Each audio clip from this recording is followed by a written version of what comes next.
What's going on, Palace fans? It's your man T back with you guys for another edition of Palace News, man. Hey, D's not gonna be able to join us today. Got some things going on, but I'm here with you guys, rocking with you guys. Hope you guys tap in with me. Shout outs to all the guys that have been already there. Look like we got around 12 people coming in. Sure more join us as we get going, man. But we got a few things we're gonna talk about today. I don't keep y'all too long. Got a few stories that'll come out. Being that, like I said, it's just me. Really counting on y'all to throw some feedback. Things that are gonna be talked about here today. Uh, Shout out to Eagle Eye Football. Wouldn't mind having a loan at Southampton. Will gain premier experience. Hey, yeah, we're gonna get to that. We're gonna talk about that for sure. And that's in relation to the Jazz Rak-Sakyi thing. But hey, before we get started, to those of you that are watching for the first time, or maybe watching for the second, third, or fourth time, that have enjoyed the content, make sure you drop us a like, you subscribe, of course, comment and get in on the conversation. We appreciate you all uh, being with us and really being here every day, lock in with us. So um, we're gonna move on to the first topic, and that one comes from this report in general comes from Alan Nixon, is that Southampton have made a shock inquiry for Jasmine Rak-Sakyi. They've asked for the wide man on loan, but may return with a cash offer. So I've seen this reported a couple few different places. And of course, we all know about a lot of the interest that Jazz has been getting from the championship. Now, this piece with the Premier League with Southampton, that's new. It's interesting. So, but it sounded like at first it was going to be a loan, which me personally I thought would be great. Like, yeah, a loan for him would be awesome to really see what he can do at this level week in, week out, especially if they can guarantee that he's going to play enough. Um, I guess that's a big question because if he's not going to be playing that much, I'm not sure if the Southampton move is probably going to be the best for him as far as his development is concerned. Um, but we'll see. Unfortunately, it says, oh, don't know if you saw it, but Fenerbahce were apparently putting in a bid for Lerma. I mean, I heard it was coming. I'm not surprised. I mean, unfortunately, if you know what was the bid amount, I haven't seen the amount, but and yeah, as you said, I hope you rejected it. Money talks, man. That's all I can say. Money talks for sure. But yeah, but with Jazz, man, no, I it's good to see that we're finally getting to where we've got academy guys that are getting high quality loans, um, or in line from them.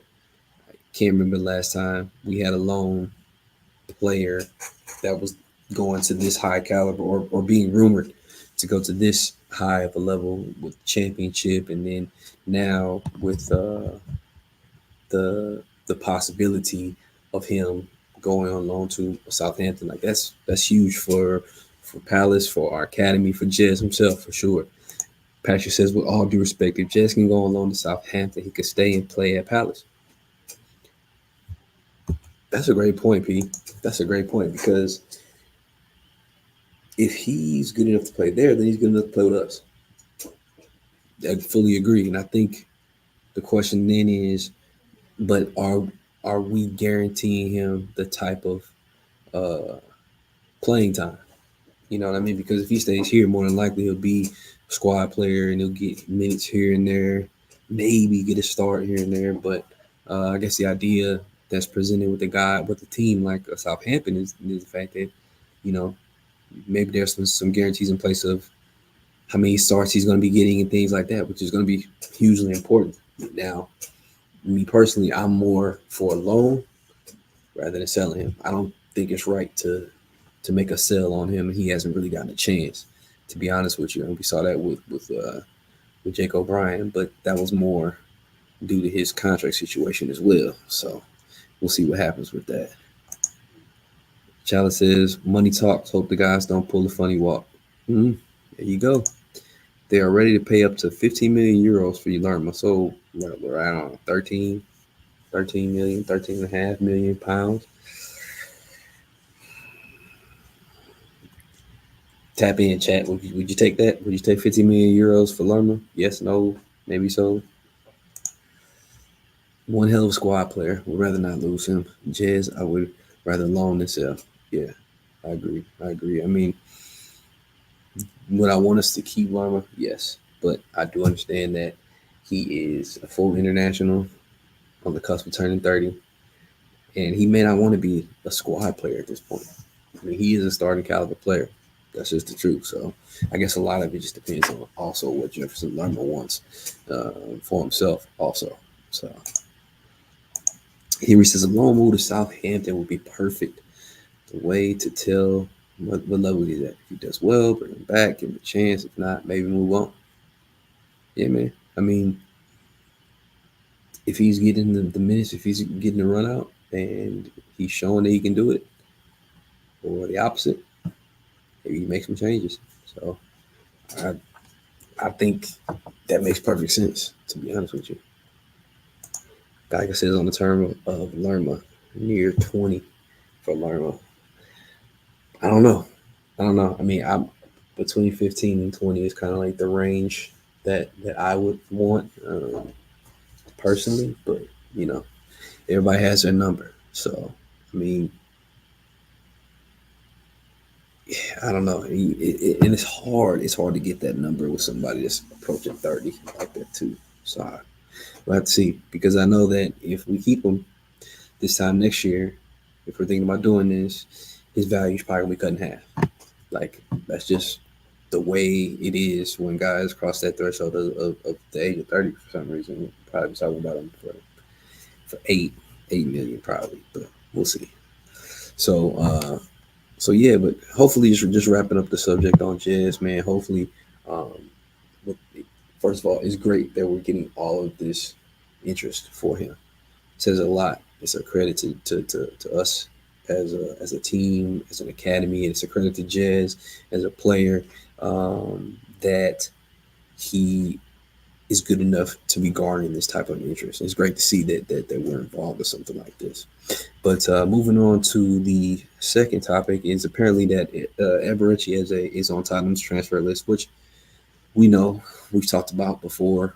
Um, but in this situation, the deal is complicated, of course, due to the terms of his release clause, and that was from Fabrizio Romano. So, although Tottenham have a lot of interest in him, similar to what we saw with a lot of teams, particularly in the Premier League with Elise interest, there is a lot of I guess you could say, uh, proverbial red tape that's going to come with the interest in Ibs. There's probably a lot of things to go through, complications to navigate when it comes to his release clause. It seems like we, with those two in particular, we have some pretty intricate and I guess difficult release clauses. So um, I think that'll be interesting to see. But um, before we move on any further, I want to make sure you got remind you guys if you have questions, make sure you drop me questions in the chat. Um, put a Q and a dot and then your question. Easiest way for me to see it, mark it, come back to it at the end of the show. Um, I'm working on my own today, so make sure I can see everything, keep everything together here for sure. So Luke said back to the Lerma piece, sell Lerma, get someone younger, maybe Jordan James. Yeah, something like that. Something like that. I mean, I want to go for somebody like Aston Franks. But, yeah, the ideal is the same. But then I think the argument that you're going to have on the other side is you don't want to get rid of all of your experience. A lot of your more experienced players, just in bringing in nothing but um, youth. So I think there's a balance there. I think our average squad age is still around like 27.6 years, something like that. So it's still got a healthy amount of older guys, but I do understand what they mean by that because I'm sure that he brings an amount of leadership that we that we really appreciate. Here it says Tottenham aren't buying L's. Palace 160 up front. Spurs want to pay in installments. Exactly, which is similar to what we were seeing from other Premier League teams looking to skate around the price by doing something like paying in installments. But smart move on the side of Palace to say, hey, if you want to do this, we need it right away. And by getting that money up front right away, what does it do? It gives us the opportunity to immediately reinvest the money because we have it on hand. We don't have to agree to something where we're getting installments and we know that we have 50 something million coming. And then we have to take a loan from here possibly to pay for the moves that we then will get that money when it eventually comes in and pay off the loan. It's like, no, we get everything up front. So you want them for 60, give us the 60. You can have them. We got our 60, we immediately reinvest. We immediately use that money. That's good business. That's smart business. So I think that's why a lot of teams are struggling with finding a way to agree with us. But it is what it is. James Bond says Isaiah is leaving. Let's not be deluded like we was with Elise. Gahey is gone too. I don't think we were deluded with Elise. We understood the situation. He went, and that's what it was. And it could be the same thing with Isaiah as well. I think we as a fan base, we just need to be ready. We need to be ready for anything. We need to be ready to lose Eze. We need to be ready to keep Eze. We need to be ready to lose Gay. We need to be ready to keep Eze.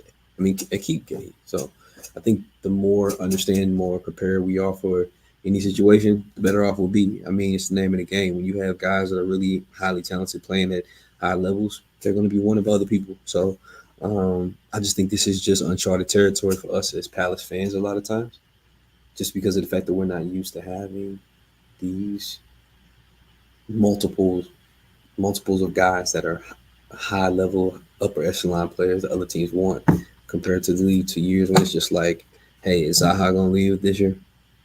Or is he gonna go somewhere? Because he's the only one that people really want to have interest in. So times have definitely changed. So who is your ideal replacement for Elise? Well, let me first say I'm a fan of replacing him with another left-footed player or a two-footed player. But I mean, for me personally, I'm a big fan of Yasser Espria. Um, haven't heard a lot about him, but I'm a real big fan of him. I like he would be more expensive. I like Jahai Bakayoko a lot. Um, who else on that left side? I mean, I'm cool with Nusa. Nusa's cool. I don't think the Shula move is as good. Or Shule move is good because it's gonna cost too much. I don't think the Emil Smith role thing is going to work out because he just costs too much. So I definitely want us to be smart with that move, with that money as well. So I mean, we'll see what happens though. Animal says I'm not really not fussed if Eze leaves. Being prepared. I don't mind if they both leave because we may as well cash in. And we got a brilliant man. Yeah, and that's the forward thinking. That's the idea. Is that you know no one player is bigger than what we're doing. I think at the same time, you don't want to lose too much talent at the same time, at one time, for sure. Exactly. I'd rather fund Glasser's project while we have him. So as 100 million, new stand built. I thought the new stand should have been built by now anyway, but 100 mil? Wow. Paul says get rid of the Wanaways. They're not welcome in Sellers Park. Who are the Wanaways? Who's who we who has come out and expressed that they don't want to be a Palace?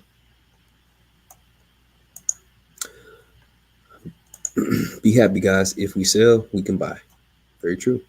There's plenty of fish in the sea, and Doug is excellent angler. Exactly. And I think with more money, you catch better fish for sure. I reckon Eze and Gay stay, but no Europe this season. They will be sold. Huge campaign this one. Yeah, there's a lot riding on this campaign for sure. So if they do stay, we want to make sure that we're trying to compete at the highest level possible. And I think that's what we're aiming to do. What we're aiming to do. I think this is about the replacement for Elise Matias Shula. Everybody got their opinion. I haven't seen McAtee play that much. I hear he's a pretty good player. So I guess it depends on the situation. It sounds like they only might want a loan, but I don't know. If Eze goes, Kamada and Shula. So I mean, I don't know, maybe, but we'll have to see. But I just don't see the Shula thing happening. The Shula thing happening. To be completely honest with you.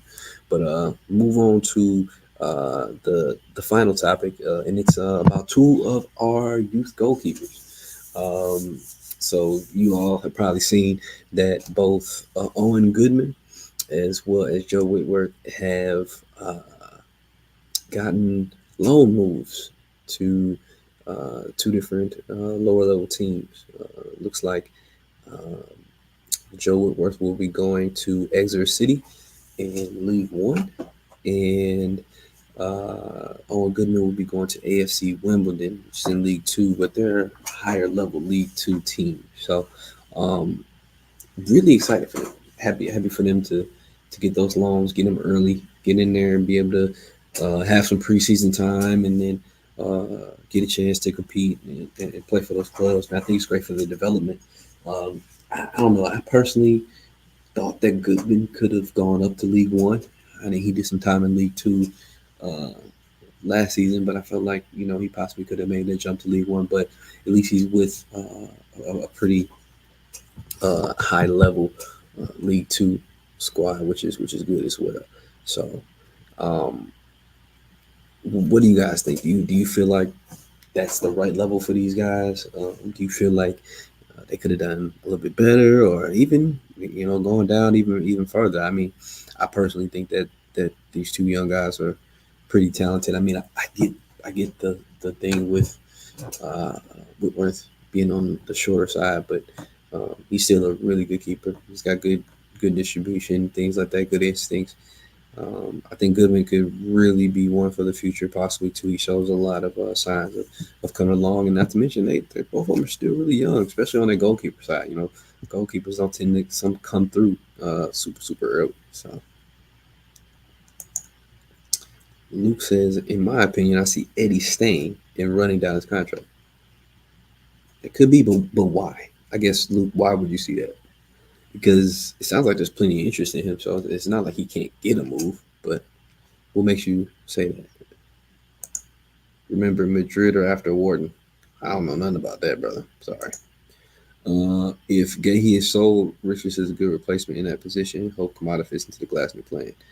Well, if Gahey is sold, we do have Richards, we do have Riyadh, and then I also think that we'll bring in another center back after we move on from Gahey. So I think we'll be fine at the back. I think it'll be easier to replace him than it is a different position. But I think a big piece is also how much we get for him in that process. So yeah, I really want to see Goodman play for us too, man. Eventually, I really do. I'm a fan of Joe Whitworth, League One. Let's go. Yeah, I'm excited to see how he does, man. For real. Imagine the money Palace can get for the core prior to the injury. I'm definitely on that wave. I think we got to see what he comes back looking like. I mean, he did tear an Achilles, which is a serious injury. So, um, I think the type of money that we could be looking at for him will be determined heavily upon how he comes back from that injury. Ed Warren isn't getting Prem money anywhere else. They said it's like what, two or three other Prem teams that are interested in him. Who knows? I just think the clubs are short of options up front. Yep, and that's why people will pay, and that's exactly why people will pay, Luke. That's why Edward has options and can go elsewhere this window, because teams are short up front. They need strikers, and there are ones out there that are good enough to go get, and they're within a decent price range. I mean, Edward is a guy who scored 7 Premier League goals last year in a bit part role, and he can be had for probably less than £20 million. There's going to be a ton of teams that are going to be lining up for that type of guy, especially in leagues that aren't as challenging for strikers as the Premier League is. I mean, that 7 could be 14 in League One or in the Bundesliga or somewhere like that. That could be 14 goals. So I definitely think he has a lot of value that other teams are going to be looking at because strikers don't come cheap and they don't come often. So he's in a position. We're in a position where we probably still get really good money for him. I would say. So hey, don't forget like, comment, subscribe. Appreciate everybody tapping in with us, man. We're gonna be wrapping up here soon. We're gonna go to the questions, but just want to make sure that for any of you that are tuning in for the first time, if you like the content, if you like what you see, please subscribe, like, and keep interacting in the comments here, man, for sure. What's it say, brother? Back Contreras. Okay, sportertainment. Okay. Shout out to everyone in the chat, including back of the nest. Keep up the good work on the channel. Appreciate it. Shout out from South Bronx. What? Brother BKL Contreras, aka Sportertainment guy. Yo, shout out to the Bronx, man. Shout out to South Bronx. Appreciate you tapping in with us, man. Uh, that's awesome, man. That's awesome. Keep tuning in, man. Appreciate you being here. Am I the only one that wants Eddie to stay? We need more than one competent striker. If Eddie stays, I don't mind it at all because, like you said, we have a very competent striker that knows the league. But if Eddie goes, I also would think that the point would be to bring in someone else who is of the same ilk. What happened to Hugh Ekitike? I remember we were rumored to go for him. He ended up going to Eintracht Frankfurt. Yep. We didn't get him in that window, and then Frankfurt got him in January. So he spent the last so from January to the end of the season he's at Eintracht Frankfurt and they signed him long term. Now I could see Eddie keep Eddie Henry. I don't think he got a fair shot. Yeah, I mean the biggest thing that's always been the thing with Edward is he plays really well. He starts to hit his stride. He's scoring goals for us. He gets hurt, and he's out for a substantial amount of time. Mateta comes in, and Mateta balled out. Like you couldn't not start Mateta after that. You know what I'm saying? So it's really just a little bit of bad luck for him. Sure. So Ekitike fell off the map. I don't think what it was. It was it was some issues that he had a real fallout with PSG, and like to a point where they were like so mad that they just said we're not moving you, like forget you, like we're not moving you, and then they ended up doing it after that summer window, in the winter, I do believe. Let's see, would you prefer to sell Eze and Gehi and get all the cash, or keep both and no more income? Right now, I'd rather keep both of them. I mean, we've gotten, let's just say, we probably came into this transfer window with maybe, let's say, 30 to 40 million to spend. Let's say on the high 40 million to spend on player acquisitions in this window. Then we sold Michael Elise for 50. That means you have now 90 million in your transfer kitty. I'm fine with that. Like I don't feel like we need to make any more moves because we got enough income. That's just me. But Animal says sell. I get it. Why are some? I don't know, man. Because Eddie's not a bum. He's not. He's not. It's just that I think there's sometimes people get a little bit annoyed because his game isn't necessarily um, the. It's not a match made in heaven when it comes to English football. Let's say that. Yeah. Smith Rowe won't leave Arsenal despite the Palace chat. Should do the kickstart. Should do to kickstart his career. He should leave. That's just me personally. I don't understand why. One minute you're saying that you want to stay there, the purpose is to stay at Arsenal, and the next thing you're saying, "Oh, my main purpose is first team minutes." Well, you're not gonna get regular first team minutes for Arsenal, so why are you staying at Arsenal? I don't know. Loyalty. I think he's been there since he's like 10. I get that, but like for your career, no. But what they're charging for him is also a big no for me. Not happening. In my opinion, also instead of having the season he did last season because he's missing the Elise crosses. We'll see. We will see. We will see. I think we need to hijack the potential Shula move to Leicester. I don't. Because I don't think we should be paying 30 million for him. That's just me personally. After 163 years, we can now have the opportunity to completely raise our club to a higher level. Rebuild while we can. Well, if you can, So you saying we're in a position to go further, so we should rebuild now? Like I don't know, in my mind when I hear the word rebuild, you're kind of like trying to like start over, or we're just looking to build from where we are. You know what I'm saying? I don't know. I feel like we missed the boat with Hutchinson. Woo! That could have been a good one. That really could have been a good one. He's left-footed. Uh, I think they only sold him for like 22 million, 23 million, something like that. I think the tough part would have been the fact that Chelsea's real sour at us right now because they couldn't get Lise. So I don't know if that move would ever happen. But we're gonna move on to y'all questions here before we wrap up, man. So starting out with unfortunately, he says, "Do you really think Tottenham would pay up though?" No, I don't.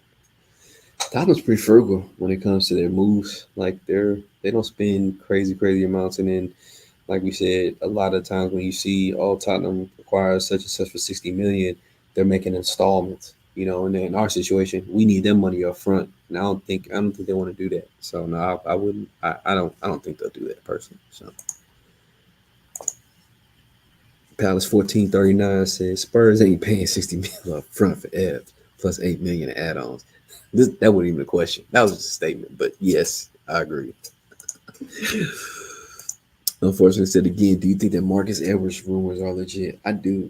I think they're legit. I think they're legit. I mean, it makes sense. Marcus Edwards is another uh, option that's out there. Former Tottenham player, 25 years old, left-footed. Just sporting CP right now. He's been playing really well out there since he made that move from Victoria Gimenez. Um, Think about it, he's rather small. Usually a small player.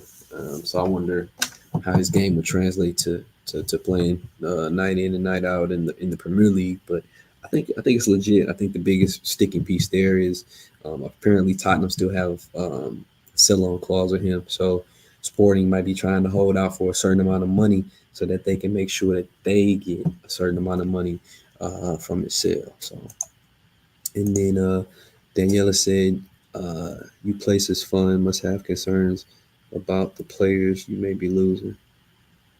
I mean, I think there's naturally always concern about who you lose, who stays, who goes, and who has to be replaced. So, I mean, makes complete sense. So, any news on Johnstone? I have not seen any news. I just saw that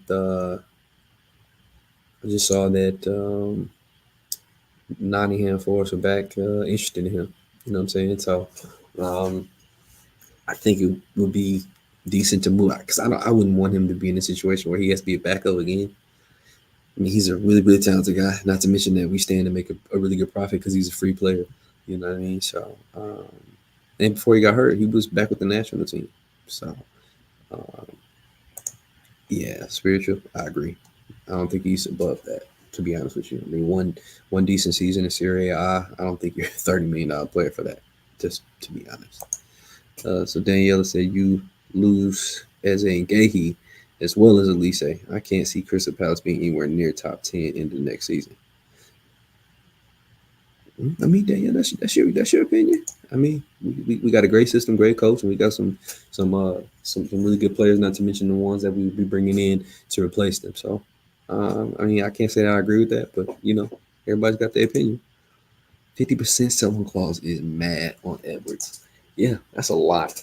That's a lot. And I've seen multiple players now with that high of a sell-on clause. And it seems like some teams are so desperate to get a guy in, to make a move for a guy, that they'll be willing to agree to such a high sell-on clause. Like, that really hamstrings you in a lot of ways, man, as far as reaping value out of guys or, sell-on value. But, I mean, it is what it is. I think what they were saying with us with O'Brien, I think we're around 25%, which is still pretty high. 50% is crazy, if you ask me, on anybody. We're trying to build a team, not a team for fanboys and fangirls to swoon over our ballers. Exactly, and I think, and sometimes I think, especially with a club like ours, who haven't been in this situation prior with this many talented, high level guys, you fall in love with the players on your team. And because I was saying this to AJ, shout out to AJ. You got to separate the fan from the business. And for us as followers of the club, sometimes that's really, really hard to do. It's really, really hard to do. You know, you love your guys that play for the team, that put on the kit every day. But when those same guys can do a great deal of help to the club by being sold, the fan in you was like, no, we need to keep him, we need to keep him. But the business side might actually say, hey, maybe this is what could be best for us moving forward. So it's tough. It's tough to separate the business from the fan. I love Isaiah Ball in my heart, but he can leave personally, and we should try to keep him. There you go. Just remember that any price, sell-on clause, etc., is just the opening bid. Doesn't mean they'll get it. Yep. Gahey must stay all costs. I mean, it all depends, man. Swap rocks. Oh, Mukhtar with the bomb. Are we saying swap like permanently? Or are you saying like, hey, we go out, we buy Espria, and they get Jez on loan plus a little bit of money? Either way, I like, because I like Espria, so that's a tough one for me. I can't lie. Look at England. Ton of individuals who believe their own hype. Spain showed up with a real team. Look like that's the thing, man. It don't matter how many individually dominant or great players you have. Like chemistry matters a lot, and that Spain team had a lot of. I mean, they had teenagers on their wings. Teenagers balling because they bought in and they had the system, they had to understand it. So, last question before I get out here, guys. Hey T, do you think it's worth spending a little more on a Elise replacement if we are able to keep Eze and Gahey? Seems like the higher finish and the chance at Europe will be worth the extra money. That's a good question, Kyle. I think I think the question in turn is how much is too much. I think a little extra for me is like 25 million range. I think over 30 is too much, if that makes sense. So, yes, yes, and yes. I think paying a little bit more does help, and I think it's worth it. So, like in our makeup, in our scheme, our model prior to now, it's like, yeah, we're probably looking between that 15 to 20. But it's like, if I can get a high level guy for like 25, 26, maybe 27, with the hopes of keeping guys and going forward, yeah, I'd be cool with that, but not too much. I'm not throwing 35 million out for Shule. I'm not throwing out 40 million for Crescencio Somerville. I'm not doing that. So, but see a few more things before I get out of here. Okay, his easiest position to play. It is. That's the truth. Uh, Glasner wins Euros with England. Spain winning proved that money doesn't win everything. Scheme does. Spiritual. Why not help? Place got the contract is on free next summer. So you got to sell him. Yeah, he's got 2 years left. So spend a bit of money to get into Europe, because that's then you get the money for playing in Europe and more money for yep, facts. Yep, that's how it works. Kamada starts from Lisa's position. You want to spend a bunch for bench players, taking minutes from Kamada, we risk upsetting. I think he starts there, and then like I said, having him makes it easier for us with finding a young guy that can step in and learn down the road. So, but I do agree that Kamada probably starts opposite Eze in that other attacking role. But that'll about do it, everybody. Shout out to everybody that tuned in, man. Appreciate you all for tapping in, being a part of the chat. Shout out to Animal, Unfortunate, Daniela, Chalice, Mukhtar, Ryan, Kyle, Spiritual, Mitch. Appreciate all you guys. Eagle Eye Football, whether that's Nate, whether that is JC or anybody. What's up, man? Appreciate it, Luke. All you guys, man. Hey, I appreciate y'all taking time, tapping in with me, man. As you know, we'll have Boom Slang. What's up, brother? Geico, what's up, man? Um, as you know, we'll be back with more stuff as things come out. Hopefully, we'll see some movement soon. Oh yeah, we had that closed door friendly with Bournemouth the other day. What y'all think about those yellow kids? I thought they was alright. They was alright. A little bright, but it's cool. It's cool. Whatever. But interested to see what happens coming up prior to some of the preseason matches, and then maybe we'll finally get some more information on one Ryan Sessegnon eventually. So, but shout out to everybody, man. Don't forget, like, comment, subscribe. All right, fellas. Um, but until then, until next time, up the Palace.